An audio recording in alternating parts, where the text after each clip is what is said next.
Iranian mine-laying vessels near the Strait of Hormuz, as President Donald Trump warned that any mines laid in the strait by Iran must be removed immediately.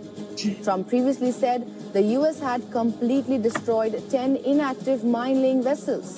Notably, Trump had earlier claimed that U.S. had no reports of Iran putting out any mines in the Hormuz Strait.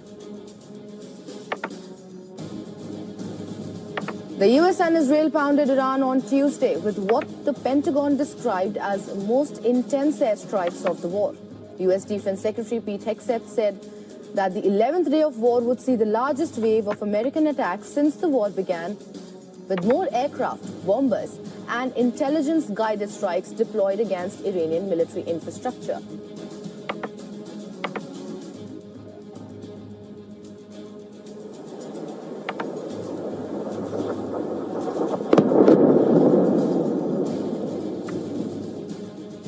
Lebanese state media says Israel staged new attacks on Beirut's southern suburbs, with the Israeli army saying it was again targeting the Iran-backed Hezbollah. Plumes of rising smoke were seen from the area, and earlier, Hezbollah said its fighters attacked Israeli troops near the southern border and launched rockets at Israel, including a missile defense site south of Haifa.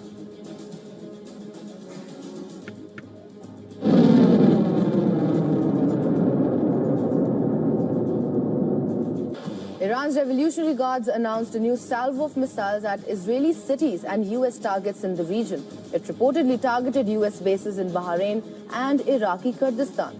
The Guards said a mass of ballistic missiles were at a U.S. Navy base in Bahrain and at 3 other facilities in the Kurdish region of Iraq.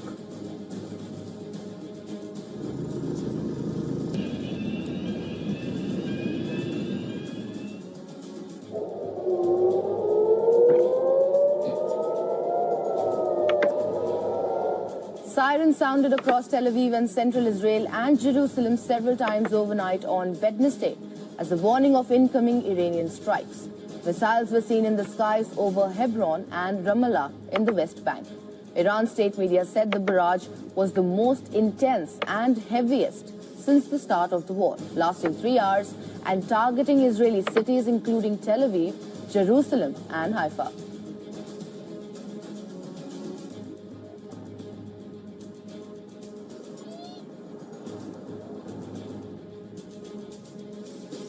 A drone assault at a major U.S. diplomatic facility in Iraq. The attack is being seen as a suspected retaliation by pro-Tehran militia.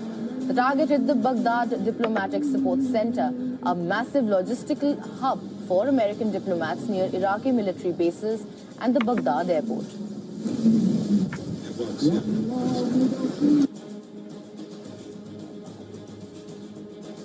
Saudi Arabia says that it has intercepted 7 ballistic missiles in separate attacks.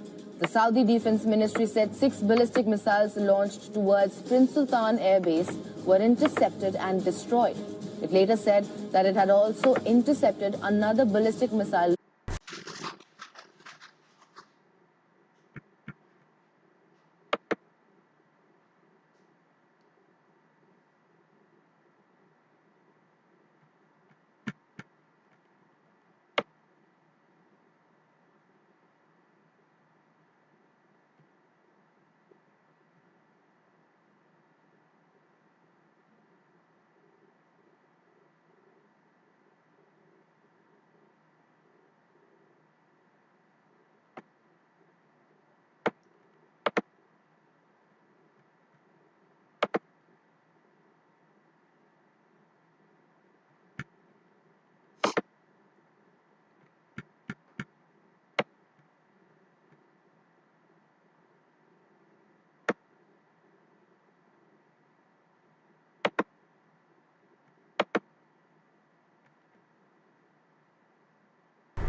you paste the key?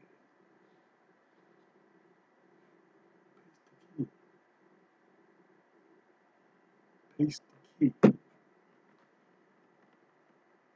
You paste it.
Paste the key. Where you paste it? Oh my.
talk about South Asia and Sub-Saharan Africa, where, as I think you already mentioned,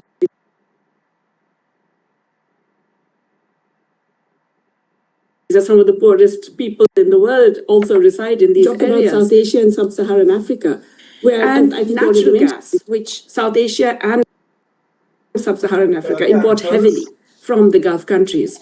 Already, the price of certain types of natural gas has massively impacted the possibilities of just cooking gas being available to people. The prices of which have skyrocketed. In India, they have cut the commercial access to cooking gas, which also impacts small traders, people who cook on the street, the street food vendors and so on, which really means actually millions of people have lost their livelihoods already. We're not even talking about the crisis having fully hit yet. I don't know if I want to ask you, Jayati, what will it mean if we do hit $200 a barrel briefly?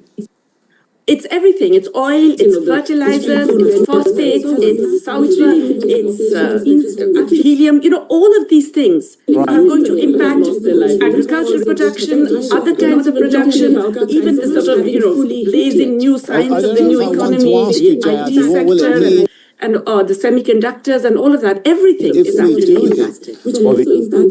My concern is that the US economy doesn't get as badly affected, and ultimately, US leadership and US people don't care that much about the rest of the world. Well, talking about the US, Jayati, the US has been pumping out oil to meet global demand, but it's doing that at the cost of its stockpiles. Take a look at this graph, for example. The US oil inventories, well, they haven't been this low since 2003.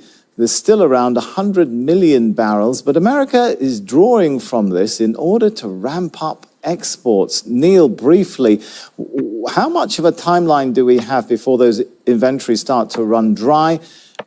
Before, do you think we can see $200 a barrel? Well, that graph, I think, is not including all the extent of stops in the United States. And it certainly doesn't include the levels of stops that we're seeing in other parts of the world.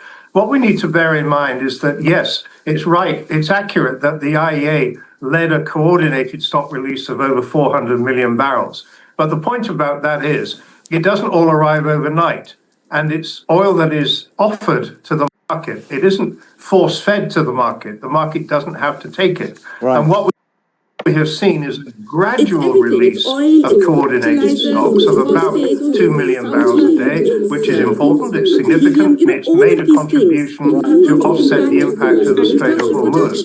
But there is a point below which the strategic stock will fall below operational levels, not to zero because they can't, but below operational levels. And at that point there will be stress in the market, unless the impact of rising prices, which might start to rise, starts to hammer demand destruction. So that is a factor that we must consider. The US I want to run us through oil to meet another point, and that is that US job numbers were up 172,000 in May, and the US President Donald Trump was saying, hey, it's a good sign for the economy despite the hike in oil and gas prices now. He's calling on the Federal Reserve to lower interest rates. You go back 15 or 20 years when you had how good much reports, of a timeline do the we market have went before up. those Nowadays, when you have good reports, the market goes down because they think they're going to raise interest rates. Do you think we can There's no see reason to raise interest rates. The country becomes great. We built the country by doing great and having rates low.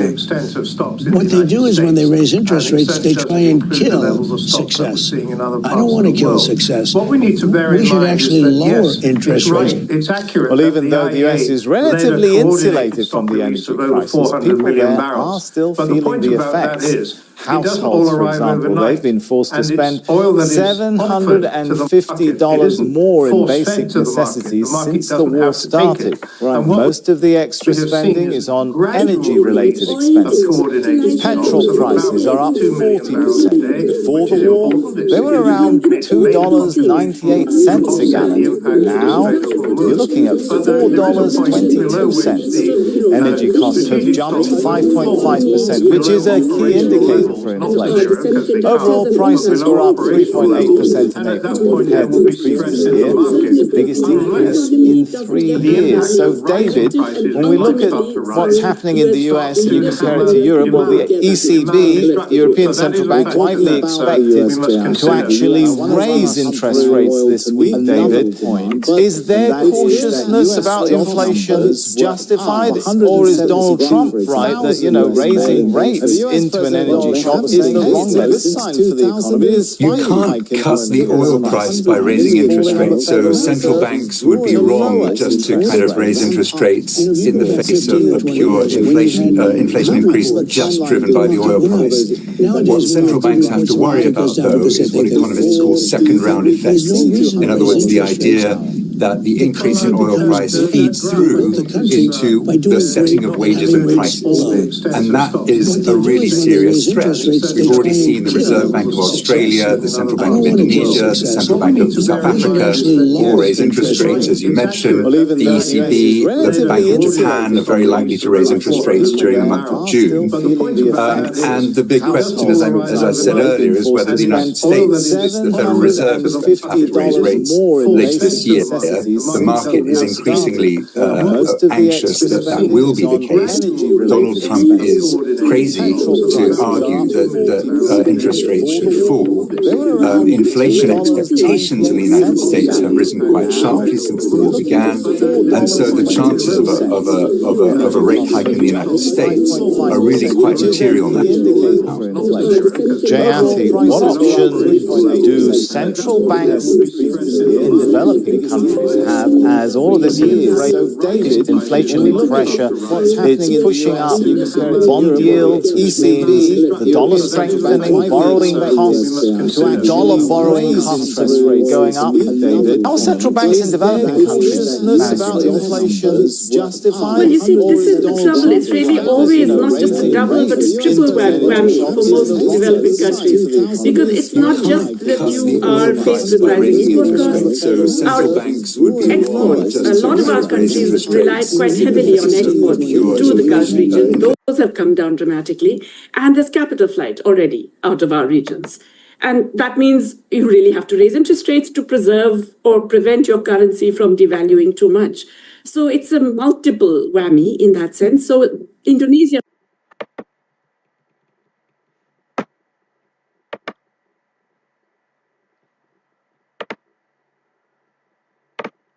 So it's a multiple whammy in that sense. So Indonesia, for example, Indonesia's interest rate rise is because of the fear of capital flight. And if India does it also, it will be because of that fear. It's not really about inflation control, because in India, it's driven by the cost price increase. It's not wages at all. Any sign of a sovereign debt crisis that we should be worried about, Jayati? Briefly.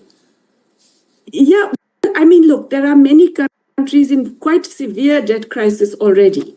And they affect very large, I would say about 300 million, 400 million people across the world are affected quite dramatically by living in countries with very serious debt stress. As long as it's not seen as, shall we say, a systemically important for the global economy, then unfortunately global finance and the US are not going to bother with it. All right, it's really only when these are seen as central to systemically important that it's going to matter. Let me take it to Neil in Paris now. Europe and Asia, they've deployed a range of responses to the crisis, right? From inventory releases, supply diversification, price controls, looking for alternative supply routes. Is there a model you can look at, Neil, and say that's emerging as the right model or the better model of how to handle this crisis? Or is it a case of there isn't a one-size-fits-all? It really depends on your geography, your pre-existing infrastructure, and so on. Well, there isn't a one-size-fits-all sort of magic bullet that can deal with this, because, as I said earlier, we have never been in this situation before. What we're seeing, certainly here in Europe, I ricochet between London and Paris on a fairly regular basis, is that there are already signs, certainly here in France, of an impact on tourism and the industries that are associated with that. So Europe is reacting because, yes, there have been support, for example, by the French government to help motorists offset the cost of higher gasoline and diesel prices. And we'll see similar measures introduced, or we have seen similar measures introduced in other countries. But the wider issue of offsetting the impact of the Strait of Hormuz, that's a big question which will require, if there is to be significant efforts to bypass the strait in the future, that is going to require tens of billions of dollars of investment and infrastructure in pipelines, loading terminals, storage facilities around the Gulf. But what we've already seen in response to the crisis so far, as I come back to this point, that everybody talks about 20 million barrels a day or so of oil coming through the Strait of Hormuz on a daily basis. And that was true before the crisis.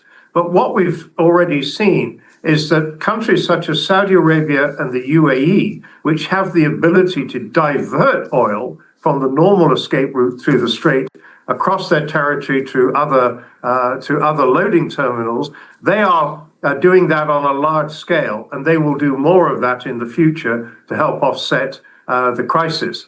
But the point about this is so far is that, yes, we have lost normal flows through the strait, but a range of measures, including higher exports from elsewhere in Saudi Arabia and the UAE, reduced Chinese imports, higher US exports, strategic stock withdrawals, demand destruction, they have offset it so that so far the net fall in supply is significantly less than the gross number of 20 million barrels a day. All right, so maybe the worst is come. All right. Well, given what Neil just said, David, I'm going to ask you to look into your crystal ball and tell us, what ultimately does that mean? I mean, Neil spoke a little bit about the offsetting measures and demand destruction. Is a global recession then an inevitable fate that we're looking at if this drags on? Are we looking at a strong possibility of a global financial crisis? What is on the horizon for the world? I mean, it's very, very difficult to say. I mean, obviously there are scenarios that you can point to where the Strait of Hormuz stays permanently closed, where oil prices go to some crazy high levels, and then you can get into really nasty scenarios for global growth and global financial stability. I don't think we're there yet. It's worth bearing in mind that monetary policy in the United States, which is crucial in this discussion because it shapes risk appetite globally, monetary policy in the United States is not excessively loose at the moment. And so if there is a rate hike needed, or maybe more than one, it's not as though the Federal Reserve is starting from an excessively low level. And I think that helps to kind of stabilize the outlook. But of course, if you really want to depress people, you can come up with scenarios that do involve a global recession. But I think we're still far away from that. Hopefully it stays far away. But Jayati, as we look to how long this is going to last, even if this conflict ends today, what is the global south looking at in terms of potential food crisis, as well as the effects of the energy crisis and effects of rising prices? Well, that's the issue. I think for the global south, we're looking at least a couple of really, really bad years, possibly stagflationary years, because it's not just, even as you say, if the conflict ends tomorrow, we will still have the impact of unleashing all of these kinds of stopped supplies. Fertilizer prices will remain high. That is already impacting sowing across, this is the sowing region in large parts of Asia and sub-Saharan Africa. And that's going to impact yields over the next year and year and a half, actually. And all of these things really they have a sort of dynamic impact. The declines today in employment that we have seen in so many countries and the decline in livelihoods, the wages of those who are employed, are again going to have negative multiplier effects over time. So I think dynamically, even if the war stops tomorrow, and if the Strait of Hormuz is opened completely tomorrow, we're looking at a couple of really bad years. I haven't even still mentioned the export constraints and the capital flight. Again, all of this adds to a triple whammy for our countries. All right, we're going to really have to end it here, but let's thank our guest, Neil Atkinson, visiting fellow at the National Center for Energy Analytics in Washington, D.C., David Lubin, senior research fellow of the Global Economy and Finance Program at Chatham House, and Jayati Ghosh, economist and professor of economics at the University of Massachusetts Amherst. And that's it for our show. But remember, you can get in touch with us on X. Use the hashtag AJCTC when you do, or drop us an email. countingthecost@aljazeera.net is our address. There's more for you online at aljazeera.com/CTC. That'll take you straight to our page, which has individual reports, links, and entire episodes for you to catch up on. That's it for this edition of Counting the Cost. I'm Sami Zaidan from the whole team here. Thanks for joining us. The news on Al Jazeera is next.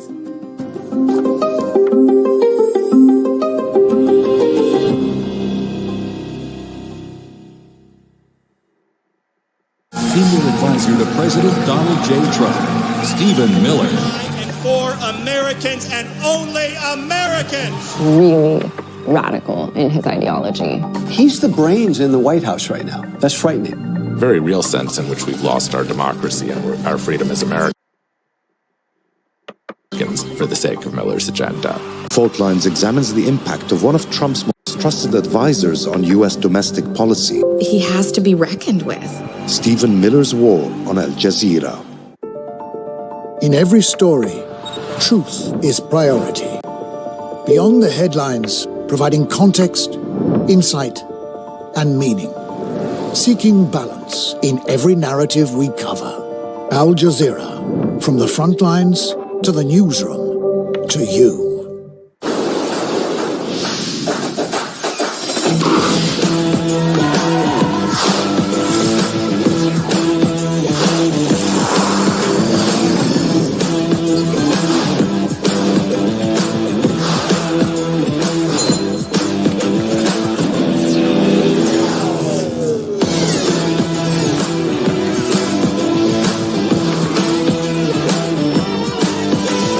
Go healthy with Taiwan. The biggest World Cup in history is about to kick off.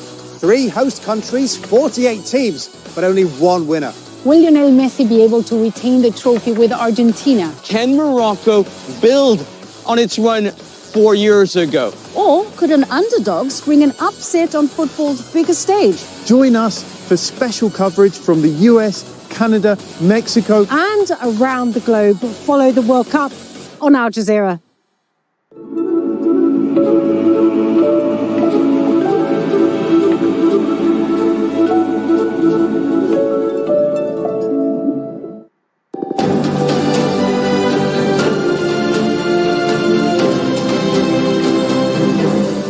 Hello, I'm Neil Parker. This is the News Hour live from Doha. Coming up in the next 60 minutes.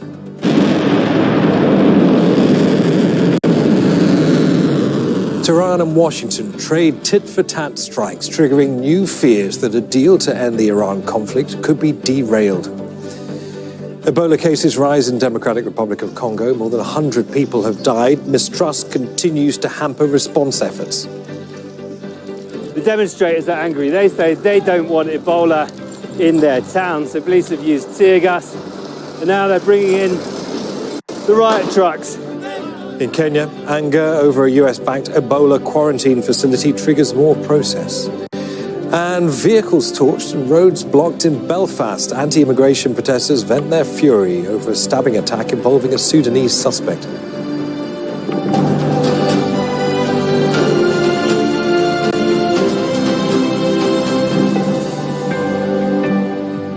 Good to have you. Iran has launched strikes on US installations in the Gulf region, saying it's in response to US attacks overnight. It's the latest in a series of tit-for-tat violence. This is what we know. Iran's Revolutionary Guard says it targeted US bases in Jordan, Kuwait and Bahrain. That's after the US hit multiple sites in southern Iran, including Qeshm Island and Bandar Abbas. The US is calling its strikes self-defense and says they are in response to the downing of an Apache helicopter by Iran. Iran's foreign minister has condemned the US attacks as a violation of its sovereignty. President Trump says Washington's response was necessary. Well, we have correspondents in Tehran and Doha. begin with Tawed Asadi, who's in the Iranian capital. And Tawed, firstly, what is the official word there on what these latest strikes were meant to achieve militarily? Does Iran believe they successfully have now established a line of deterrence against the US?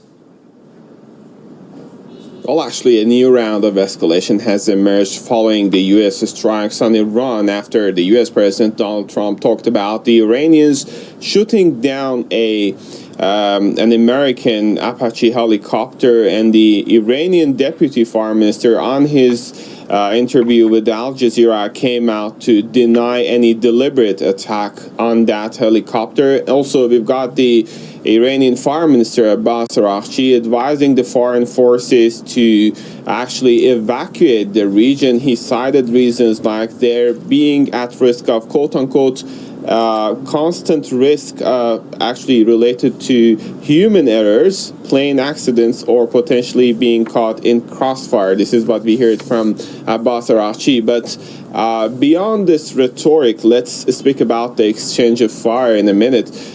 We know that the IRGC Revolutionary Guards came out with several statements in that regard. They said that the U.S. forces have attacked several locations in Jask, Sirik, and Qeshm Island. Also, that includes, according to IRGC, a telecommunication tower as well as 2 water tanks in Sirik. The naval forces of IRGC, in response, came out in a statement to say that they have carried out attacks, drone attack in particular, targeting 5th Naval Fleet of the American forces in Bahrain, as well as a military base in Kuwait. Also, they are talking about successful operations hitting 21 targets of the Americans across the region and downing of an MQ-9 drone possessed by the Americans. In addition to the naval forces, we've got another statement from the aerospace forces. They are also talking about hitting, quote-unquote, 4 important American targets across the region. All in all, Iran is talking about further escalation should Americans decide to continue the trajectory of their attacks. And also, the Foreign Ministry has came out to strongly condemn these attacks overnight. Tawed, many thanks. Al-Jazeera's Tawed Asadi in Tehran. Let's speak to Zain Basravi, who joins us now from Doha. So, Zain, I mean, the widening of Iranian targets in the past 24 hours must bring back concerns about a return to what we saw at the start of the conflict just over 100 days ago now. That is absolutely correct. What we're seeing is yet another early morning exchange of fire between the United States and Iran. And this is at least the 3rd time that we've seen Kuwait and Bahrain come under attack in the last week. There's been a number of flare-ups since the ceasefire began. And every time something like this happens, there appear to be more dots to connect, really pointing towards an escalation. And we see that with the targeting of the airbase in Jordan. Iran saying clearly that it was targeting, as well as among the targets it tried to hit in Jordan were hangars where F-35, US-made F-35 aircraft are housed. We're also seeing, again, Bahrain's 5th Fleet come under attack. Kuwait saying that it was intercepting Iranian projectiles. We're seeing, of course, Jordan as well. Jordan saying the interceptions that it was able to carry out created debris fall, no casualties or material damage. Iran saying that it did hit targets. And really, this carries on and on. Just to give you a sense of the tension escalating, we're just getting a report in the last hour from the UK Maritime Trade Operations, the group that monitors the waterways in and around the region of the Gulf, the Strait of Hormuz, and elsewhere. They put out a report saying that there's been an incident 88 nautical miles southwest of Balhaf in Yemen. A cargo vessel has reported being approached by one craft with 6 armed targets. And really, there was an exchange of fire between just to give you a sense of the tension escalating. We're just getting a report in the last hour from the UK Maritime Trade Operations, the group that monitors the waterways in and around the region of the Gulf, the Strait of Hormuz, and elsewhere. They put out a report saying that there's been an incident 88 nautical miles southwest of Balhaf in Yemen. A cargo vessel has reported being approached. Or is it episodic? Will this carry on, or will this result in a return to the kind of violence that 2 back-to-back ceasefires don't seem to be able to bring to a close? And saying, looking at the broader regional diplomacy here, Doha and Islamabad have spent months trying to keep that tentative US-Iran peace framework alive. I mean, given the intensity of this week's exchanges and the mounting damage across multiple Gulf states, do we have a sense of the political consensus here in the region right now? Well, the political consensus in the region certainly is that they don't want to return to conflict, that they want a long-term or, best case scenario, a permanent ceasefire to this war.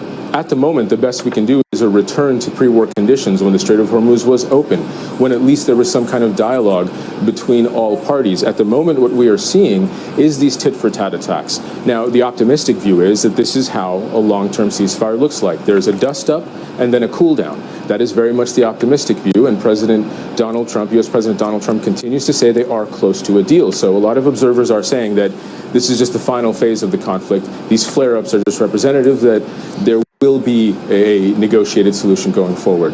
But there are serious concerns, especially if you look at a portion of what the IRGC, what the Iranians put out in a statement that they made following these attacks. They criticized the U.S. for what they called an illegal attack, and they said to nations on the southern shores of the Gulf, really addressing directly their Arab neighbors, that they have a legal and moral responsibility to prevent the use of their territory by the United States and for the sake of what they describe as the Zionist regime. They go on to say, Iran will not hesitate to exercise its inherent right of self-defense, including by targeting the sources of attacks as well as bases and logistical facilities used to carry out and support aggressive operations against Iran. This is really the kind of rhetoric that we saw when Iran began its retaliatory attacks on its Arab neighbors following the strikes by U.S. and Israel that sparked this war with Iran. Also, the latest attack by the United States that seems to have targeted water facilities in Hormuzgan province. That's the kind of civilian infrastructure that was targeted in Iran that resulted in Iran targeting civilian infrastructure in Arab neighboring states. So that is really going to be a point of concern. So the optimistic view is that this is the beginning of the end. The pessimistic view is that this is the beginning of returning to a more dynamic war. Zain, many thanks for that. Al-Jazeera's Zain Basravi reporting from here in Doha. Well, let's put all of this to Elijah Mania. He's a veteran war zone correspondent and a political risk analyst. He joins us live from Brussels. Good to see you, Elijah. So look, building on what we've just heard Zain Basravi say there, is it possible to say whether or not we are returning to something that resembles the volatile situation at the start of the conflict more than 100 days ago, or is this indeed a new dynamic that takes the conflict in a slightly different direction? Hello, Niels, and good to be with you. I think this tit-for-tat exchange remains dangerous because it risks miscalculation in an already very tense environment, but it is far from being a full-scale war at the moment. The United States and Iran have exchanged fire, missile, and strike, but both sides are still acting within controlled framework. It is not an unlimited war, but it is a very dangerous confrontation with no stable political exit that it is far from being achieved as long as Lebanon and Gaza remain outside the final settlement. So I think this is most likely a scenario where there is a management of escalation. We are going to see more missile exchange, limited strikes, strong U.S. patrol or Iranian pressure, and diplomatic effort running in parallel. The most dangerous is that every side believes it can control the escalation. However, repeated incident can erode restraint, and if talk collapse completely, this control escalation could widen into a much larger conflict. History shows us that management of tension can be achieved until one strike crosses the wrong red line. Well, let me ask you about that, because the current US strategy relies on what's being called calibrated retaliation, so striking coastal radar and surveillance sites in order to undermine Iran's control over shipping in the Strait of Hormuz. Should the US then be surprised when Iran launches salvos in Kuwait and Bahrain? I mean, does Washington factor that into the equation here? It is not surprising. It's an indication that Washington doesn't want to take it further than an exchange of fire that remains limited. Washington wants to restore deterrence and protect its forces and freedom of navigation. Tehran wants to show that attacks will carry a price. Neither side appear to want an unlimited war because of the cost. It's enormous on both sides, but including the Gulf energy, the security, the global market, because Iran is really involving all the countries in the region to increase the pressure, but all that without any of the belligerents achieving their objectives. Let me ask you about the downing of the US Army Apache gunship on June the 8th. I mean, that's clearly added to tensions, hasn't it? From what I understand, Apaches are highly sophisticated, but they're also pretty vulnerable when patrolling low over coastal waters in the Strait. What does this specific loss tell you about the sophistication of Iran's defense over the Strait of Hormuz right now? We have heard the Iranians denying, obviously, they're not going to say we have shot down the US helicopter. That would be a direct confrontation and an invitation for Donald Trump to hit hard and perhaps go to war. However, we know the Apache speed is around 300 kilometers per hour, and one of the Iranian drone has a double speed. Therefore, an Iranian drone coming from behind under can be invisible to the Apache helicopter. We also heard the Iranians saying that actually this is not an open airspace and you should ask permission. So we see the message behind it. In my personal opinion, that was not very innocent. The message has come across. The Americans will be much more aware how to fly over the Strait of Hormuz and on which side, perhaps more on the Omani side. But they will not stop because they don't want to send a message to the Iranians that they have been deterred. And the Iranians are sending messages that they are ready to go to war if necessary, despite all the pressure, but knowing in the back of their mind that the Americans have no appetite for war at the moment.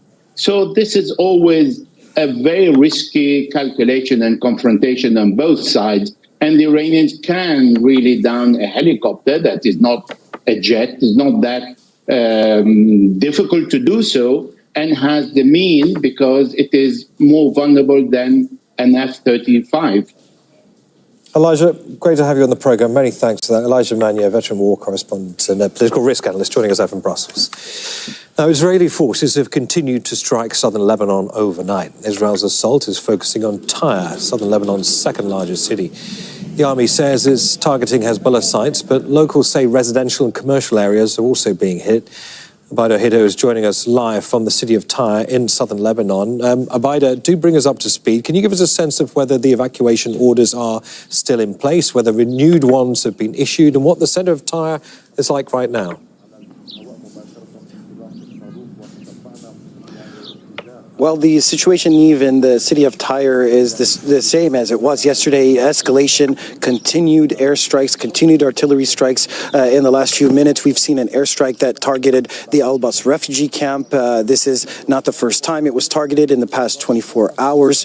Just a short while before that, we saw more airstrikes on the town of Tyre Dibba, just outside of Tyre as well. Earlier in the day, 2 people were killed in another airstrike outside of Tyre in Sadiqin. The situation remains very tense here in the city after the forced evacuation order that included the Christian quarter here in the city. The first time an evacuation order has included the Christian quarter, the city has become quite empty. There still are some people here in Tyre that are living in their vehicles near the coastlines, but this particular coastline that goes towards the south is particularly dangerous. It was targeted just 2 days ago on the roundabout there, very near the Red Cross headquarters. The new evacuation orders are affecting 3 towns today, 2 separate evacuation orders issued by Israel, 3 towns north of Tyre in the Sidon region. There have been airstrikes throughout the night in different parts of southern Lebanon, including around the Bint Jbeil district as well as the Nabatia district, where Israeli troops continue to try and push forward in several directions in response response, Hezbollah has claimed 2 overnight attacks on Israeli troops, one in Qantara. This is south of the Litani River, just near the district of Nabatia, where Israeli troops are actually trying to push west towards Ghandouriya. They've been trying for the past 10 days or so, but they've been met with these attacks by Hezbollah. The other attack that Hezbollah carried out was on Israeli troops here in Bayada, who also tried to make an advance towards the town of But Sayyad just before Mansouri, but they were met with attacks by Hezbollah over the last 2 days, slowing down that advance. But in terms of airstrikes and artillery shelling, there's no slowdown here in the south. And Abada, given that there is no slowdown, as you say, we've just been looking at long lines of cars laden with goods as people try to flee Tyre. Are there any actual safe points of departure for people who want to head north?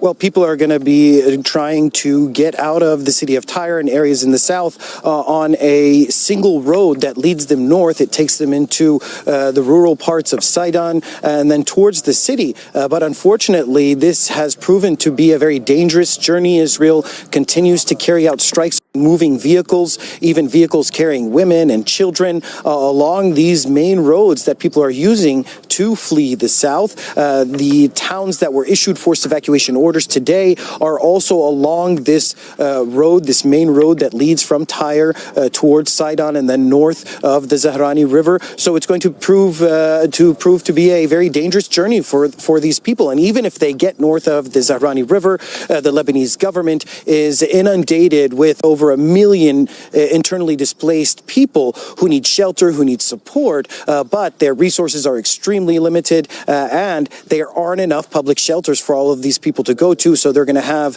to find alternative options like staying in public areas with relatives or paying money to find a place to stay temporarily. Abada Hiddo and Tyre, many thanks, Abada.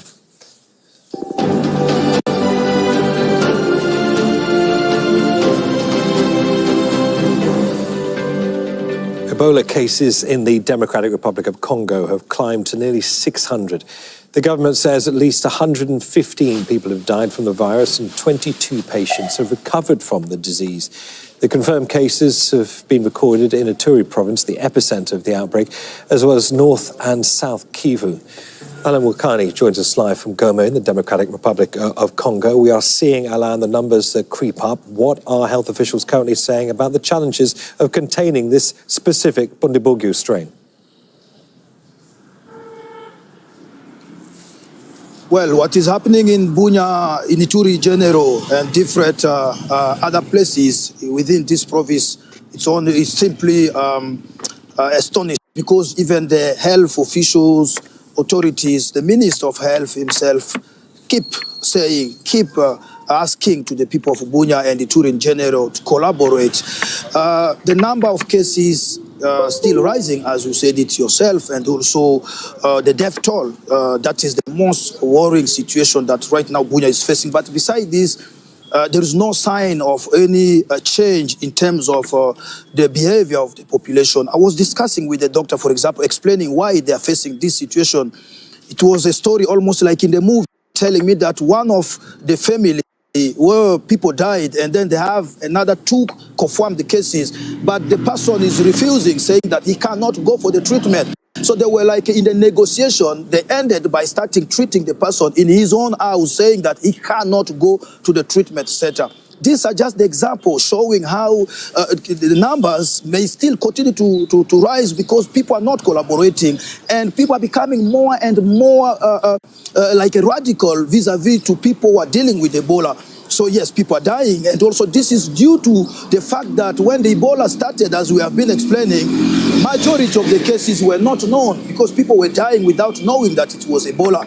And now people are threatening doctors when they see foreigners coming, doctors, more equipment coming in, the humanitarian flights coming. People are becoming more and more radical because they do believe that it's all about business and it's making things more difficult.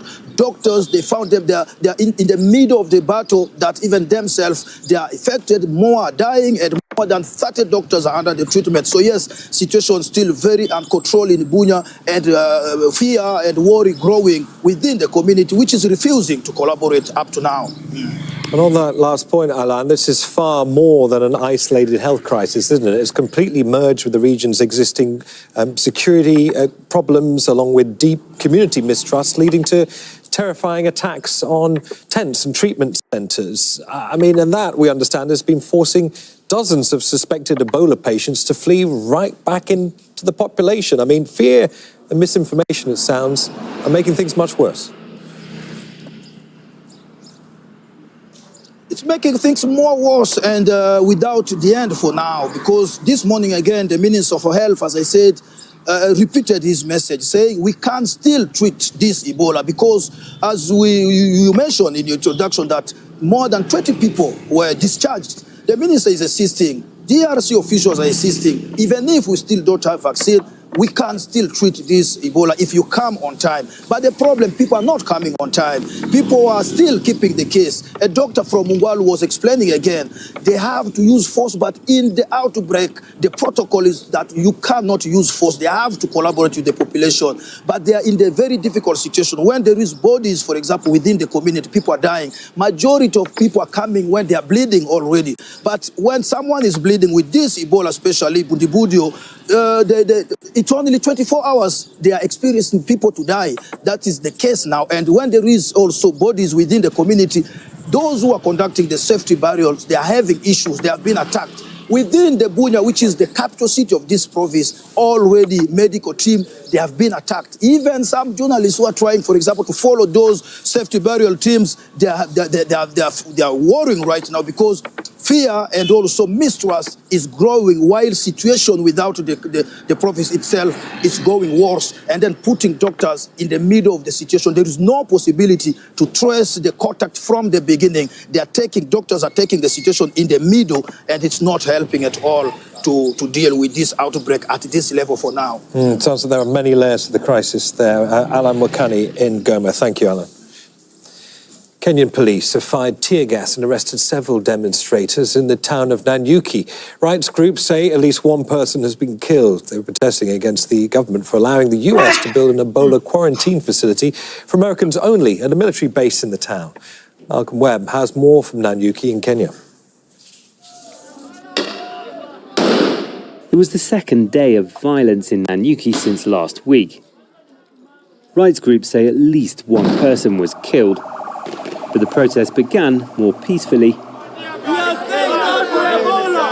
Demonstrators tried to march in the town centre against the government's decision to allow an American Ebola facility to open in the nearby military airbase. Kenya's President William Ruto says the deal includes US funding for Kenya's healthcare. That money is for Ruto himself only. Even SHA is not working. We are tired. It is not going to help us. How can Ebola help us? We are already struggling with cholera, with bilharzia, with TB. But now it's trying to, and even the social health authority is not functioning. Police said the protest was not allowed and tried to stop it with tear gas. Props were confiscated and demonstrators arrested. But that didn't stop outraged crowds gathering in the suburbs. Neither the protests nor a court ruling last week ordering the government to suspend the deal have stopped the Ebola facility's construction. Police are now using water cannon to end a standoff on this road. It's gone on for a couple of hours.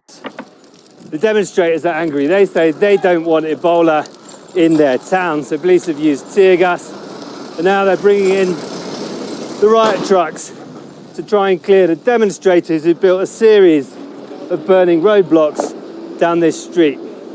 People here have many grievances, including with the rising cost of living, corruption and poor public services. It didn't resonate when President Ruto said he couldn't decline the US request after decades of healthcare support. American resources, American taxpayers' resources have been used to support Kenyan health infrastructure. It would be most unfortunate if on one request by the Americans, to set up a facility at their cost, we would refuse. It's the fourth consecutive year around this time that there have been anti-government protests in Kenya. In the town of Nanyuki, the American Ebola facility has been the trigger that's brought frustrated people to the streets once again. Malcolm Webb, Al Jazeera, Kenya. At least 12 people have been killed and 9 others injured in a mass shooting in South Africa. Police said 10 armed suspects opened fire at multiple locations in the Cleveland area of Johannesburg, killing 9 men and 3 women. Officers have launched a manhunt for the attackers. In Northern Ireland, a 30-year-old Sudanese man is due to appear in court later on Wednesday over a knife attack that's triggered violent protests in Belfast. Cars and buses were set on fire, roads were blocked, and the unrest spread to several areas of the city. From Belfast, Al Jazeera's Milena Veselinovic reports. Calls for calm have gone unanswered. Disorder erupted across Belfast on Tuesday, following a knife attack in the city the day before. A man in his 30s has been charged with attempted murder. But the fact that he had claimed asylum in the UK has fueled anger. With calls on social media for people to take to the streets, shared even by Elon Musk, the owner of X. Across Belfast, buses and shops were set on fire, and bins dragged onto roads to create makeshift barricades.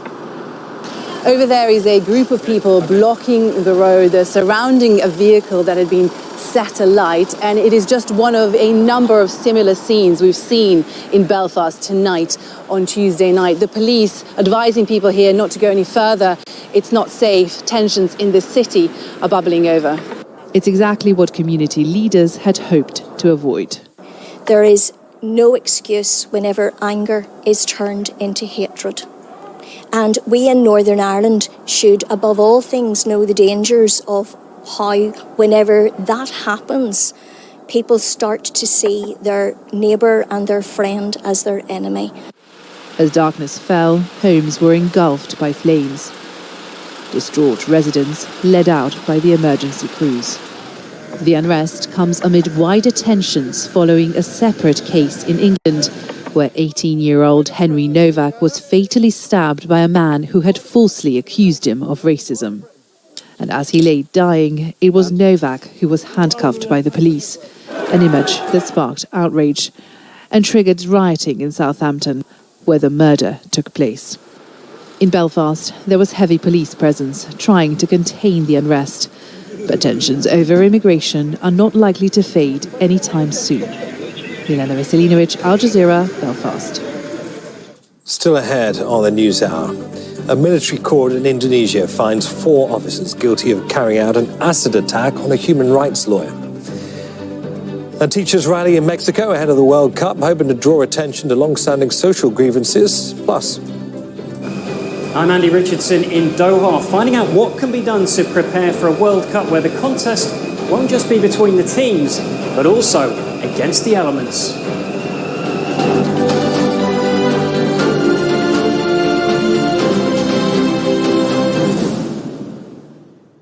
Rival gangs once caught up in violent conflict on the streets of El Salvador. It reached such extremes that gang members had to reach a number of killings per day. Living a fragile coexistence in prison, learning to find a new respect for life and one another. There are no gangs here. That's what we say to new girls. How can you demand forgiveness from someone if you don't forgive? Making peace, the light within on Al-Jazeera. In-depth analysis of the day's headlines. There will be no absolute winner in this war, and there will be no absolute loser. Both have to take whatever wins they have and exit it. Informed opinions. The torch of global leadership is passing from the United States to China. Frank assessments. Congo holds minerals that's so essential to artificial intelligence that no matter what happens there, the international community is now going to move from a perspective of bringing peace and justice. Inside Story on Al Jazeera.